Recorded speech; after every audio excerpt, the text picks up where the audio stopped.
तो 2 दिवसीय अमित शाह का राजस्थान दौरा खत्म हो चुका है। जैसलमेर के बाद जयपुर पहुंचने पर अमित शाह का बीजेपी कार्यकर्ताओं और नेताओं ने भव्य स्वागत किया। शाह ने बीजेपी कार्य समिति की बैठक में शिरकत की। इस दौरान पूर्व मुख्यमंत्री वसुंधरा राजे, बीजेपी प्रदेश अध्यक्ष सतीश पूनिया, राष्ट्रीय उपाध्यक्ष ओम माथुर, केंद्रीय मंत्री गजेंद्र सिंह शेखावत, अर्जुन राम मेघवाल, संगठन महामंत्री चंद्रशेखर समेत कार्य समिति के पदाधिकारी मौजूद रहे। इस मौके पर अमित शाह ने अपने संबोधन में कहा कि हमारी सरकार ने 3 तलाक, धारा 370 को खत्म किया। कांग्रेस हमेशा कहती थी राम मंदिर बनाएंगे, मगर तारीख नहीं बताई। आज गगनचुंबी राम मंदिर बन रहा है। इसके आयोजित बीजेपी के जनप्रतिनिधि सम्मेलन को उन्होंने संबोधित भी किया और कांग्रेस पर जमकर निशाना साधा। अमित शाह ने कहा कि राजीव गांधी बीजेपी के लिए ताना मारते थे, हम दो हमारे दो कहते थे, लेकिन हमारी मेहनत से हम आज विश्व की सबसे बड़ी पार्टी हैं। राजस्थान की वीर भूमि ने 25 में से 25 सीट पीएम मोदी को दी। मोदी 2 बार प्रधानमंत्री बने, उसमें राजस्थान की जनता की भूमिका अहम रही। इंदिरा गांधी ने 70 के दशक में गरीबी हटाओ का नारा दिया था, लेकिन कांग्रेस ने गरीबी नहीं, गरीबों को हटाया। और 2014 में जब मोदी जी आए तो करोड़ों की तादाद में लोग गरीबी झेल रहे थे। गरीबी हटाओ का कार्य भाजपा की सरकार ने किया। तो अब आपको स्वागत की कुछ झलकियां भी दिखाते हैं। जब आज राजस्थान में चाणक्य पहुंचे, यानी अमित शाह पहुंचे, तो किस तरह से शंखनाद किया गया, नगाड़ा बजाया गया। वहीं महिलाएं जो हैं, बीजेपी कार्यकर्ता नजर आई घूमर करती हुई। कच्ची गोड़ी यहाँ पर ये नृत्य रखा गया, कालबेलिया डांस रखा गया, आदिवासी नृत्य रखा गया। अलग अलग यहाँ पे पॉइंट बनाए गए थे जहां कार्यकर्ता स्वागत करते नजर आए। एयरपोर्ट से लेकर जेईसीसी जहां तक पहुंचना था, उनका स्थान था पहुंचने का बैठक का, वहां तक अलग अलग जगह पर कार्यक्रम रखे गए। चाहे वो नृत्य का कार्यक्रम हो, चाहे वो आदिवासी नृत्य हो, कव्वाली हो, यूथ महिलाएं नजर आई, तो वहीं यूथ कार्यकर्ता भी, युवा कार्यकर्ता भी इस दौरान नजर आए। और शाह का संबोधन क्या कुछ रहा, आपको सुनाते हैं।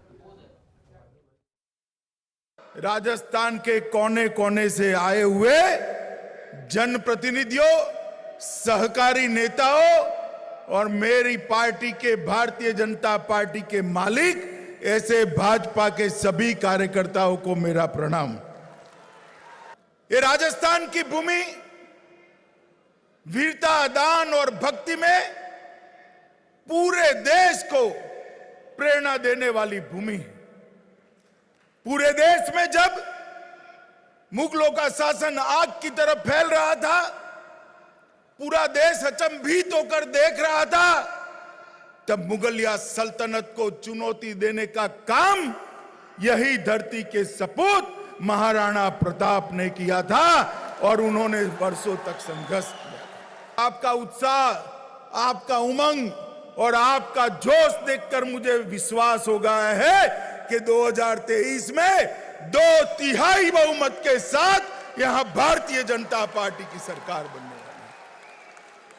गरीबी हटाने का काम 2014 के बाद जब पूर्ण बहुमत की भारतीय जनता पार्टी की सरकार श्री नरेंद्र मोदी के नेतृत्व में बनी, तब हुआ। और 7 साल के अंदर ही मैं आज कह सकता हूं, हर गांव में बिजली है और हर घर में बिजली पहुंचाने का काम भारतीय जनता पार्टी की मोदी सरकार ने किया है।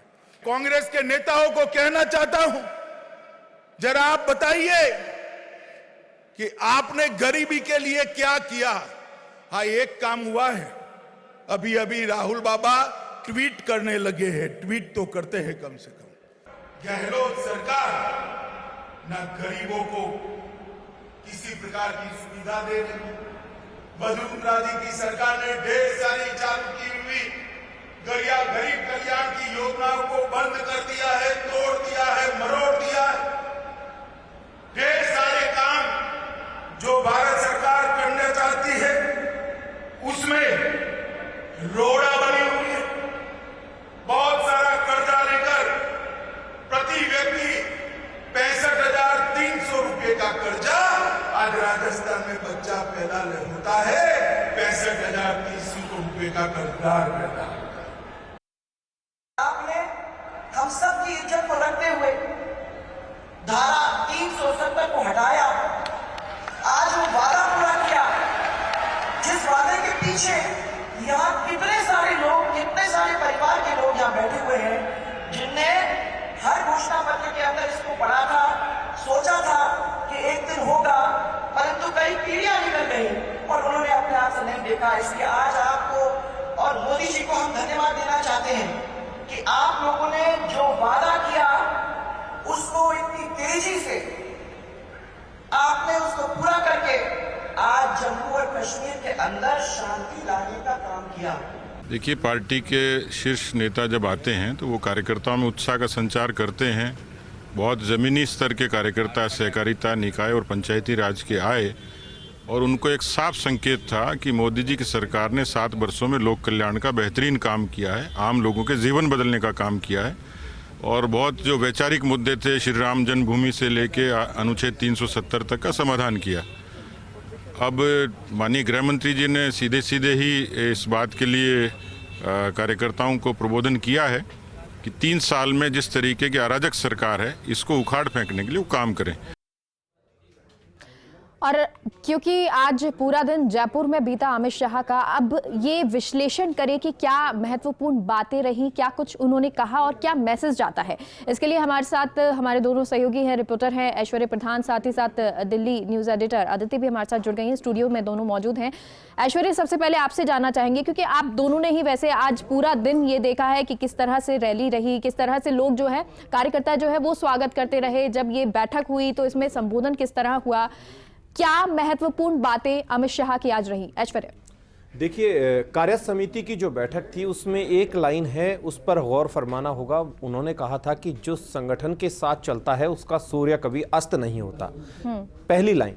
दूसरी लाइन, अगर इस पूरे दौरे को देखें तो उन्होंने जो मैसेज दिया है, जनप्रतिनिधि सम्मेलन हो या फिर कार्य समिति की बैठक, एक लाइन का मैसेज है कि संगठन के साथ चलें, एकजुटता दिखाएं, एकजुटता दिखाए जाने की भी बात कही है। और कई तरीके की राजनीतिक गलियारों में, सियासी गलियारों में जो चर्चाएं चलती थी कि इनका कद बढ़ गया, इनका घट गया, ये ऊपर होगा, ये नीचे होगा, ये अब रेस में आगे हैं, इस तरीके के मैसेज को खत्म करने की कोशिश की है। और बंद कमरे में जब 5 प्रमुख नेताओं के साथ मंत्रणा की तो उनसे सामान्य तौर पर एक मैसेज देने की कोशिश की है कि आप सब एकजुट रहें और 2023 के लिए तैयार रहें। ये एक बड़ा मैसेज उन्होंने दिया है। लेकिन इन सबके परे सियासी मायनों में लोग बॉडी लैंग्वेज से भी आकलन करते हैं कि किसकी बॉडी लैंग्वेज बहुत अच्छी थी।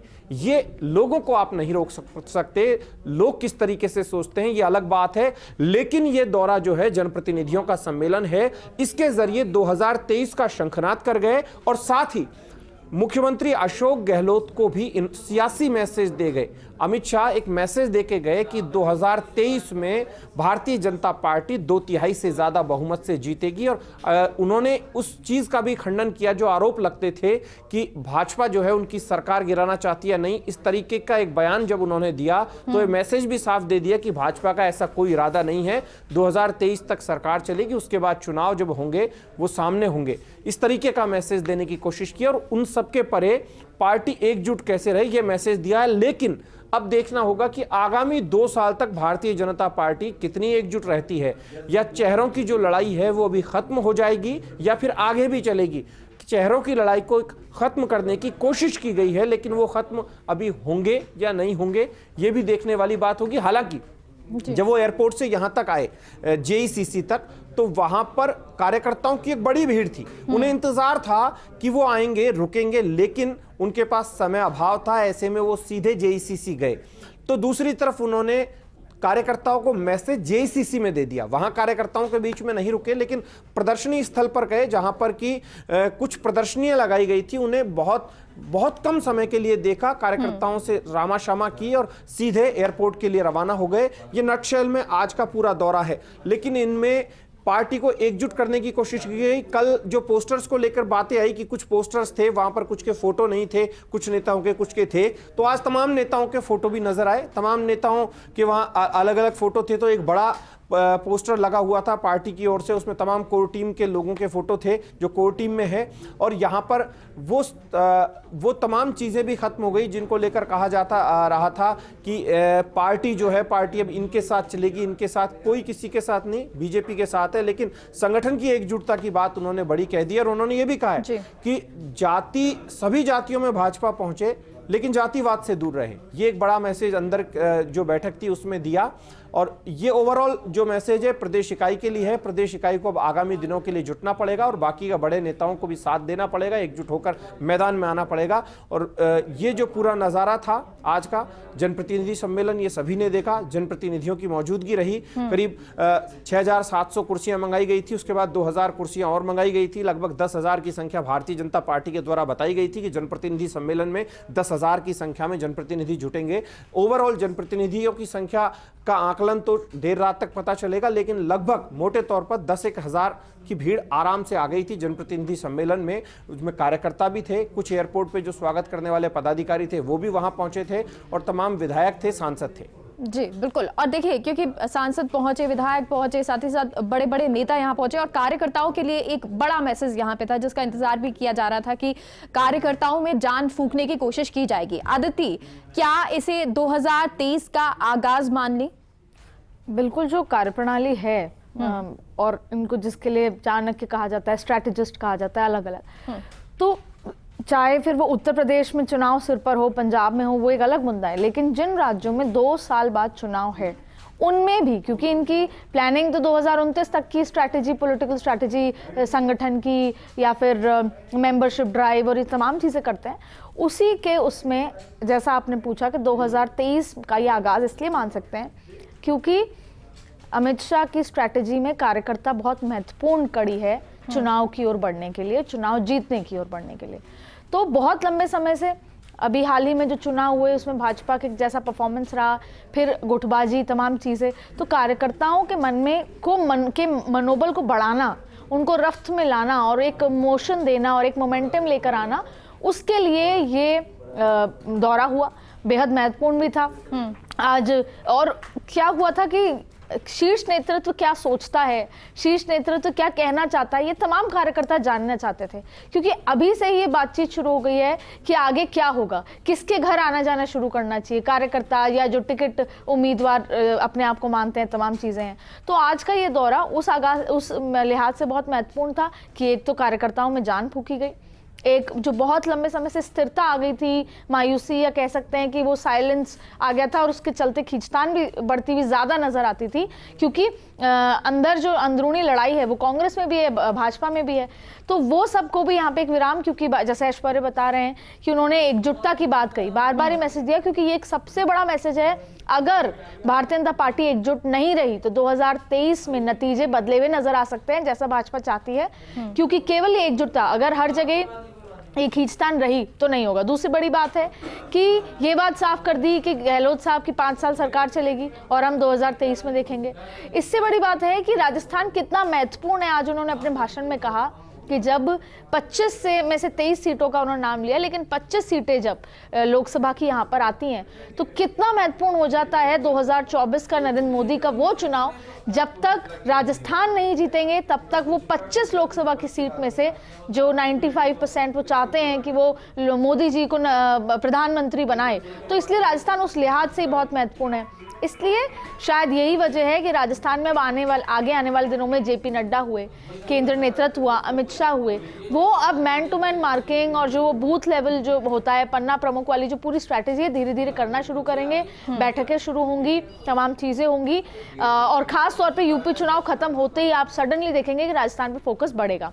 लेकिन ये बैठक महत्वपूर्ण थी। उन्होंने हालांकि अपनी बातचीत में साफ कहा अपने भाषण में कि 2023 का चुनाव नरेंद्र मोदी के नेतृत्व में होगा, क्योंकि रह रहकर ये जो है सवाल उठता है कि किसके नेतृत्व में चुनाव होने वाला है। क्योंकि देखिए, मंच पर गजेंद्र सिंह शेखावत भी थे, मंच पर सतीश पूनिया भी थे, मंच पर वसुंधरा राजे भी थी, मंच पर अर्जुन राम मेघवाल भी थे, तमाम और भी नेता मौजूद थे, तो राजेंद्र राठौड़ भी थे। तो ऐसे में बहुत तरह की बातें जब उठ के आती हैं, दिल्ली के गलियारों में भी चलती हैं, राजस्थान में भी चलती हैं कि किसके नेतृत्व में होगा, कौन मंच पे आता है तो कितनी हूटिंग बढ़ती है, किसको देखने के बाद उत्साह ज्यादा है। तो ऐसे में उन्होंने साफ किया, क्योंकि ये स्ट्रैटेजी अब एक इन जनरल पिछले कई समय से बन गई है कि नरेंद्र मोदी के चेहरे पर ही चुनाव होता है और उसके बाद फिर विधायक दल की बैठक में क्या कुछ तय होता है। तो ये अपने आप एक महत्वपूर्ण बात है।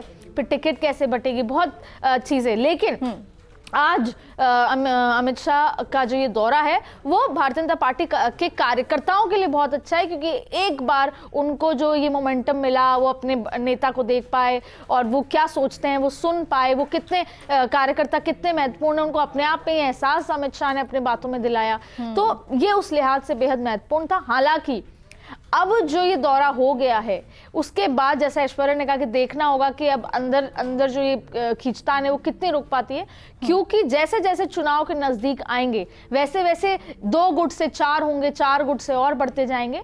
तो ऐसे में भारतीय जनता पार्टी के शीर्ष नेतृत्व के लिए, अरुण सिंह के लिए ये बहुत महत्वपूर्ण हो जाता है कि वो विराम लगाएं, क्योंकि ऐसे में कांग्रेस कहीं ना कहीं इस बात का फायदा उठा सकती है, जैसे बीजेपी उठाएगी फायदा जो कांग्रेस में चल रहा है उसका। जी। और शायद ये इसलिए भी आना जरूरी हो गया, ये महत्वपूर्ण हो जाता है कि जब कार्यकर्ताओं के पास एक मैसेज जाए कि कोई गुट नहीं है, बीजेपी एक है, संगठन एक है, मजबूती है और जो कार्यकर्ता काम करेगा वो आगे भी जाएगा। बहुत बहुत शुक्रिया आप दोनों का हमसे जुड़ने के लिए। और आज जिस तरह दौरा अमित शाह का रहा उसको लेकर विश्लेषण हमारे साथ हमारे दोनों सहयोगियों ने किया।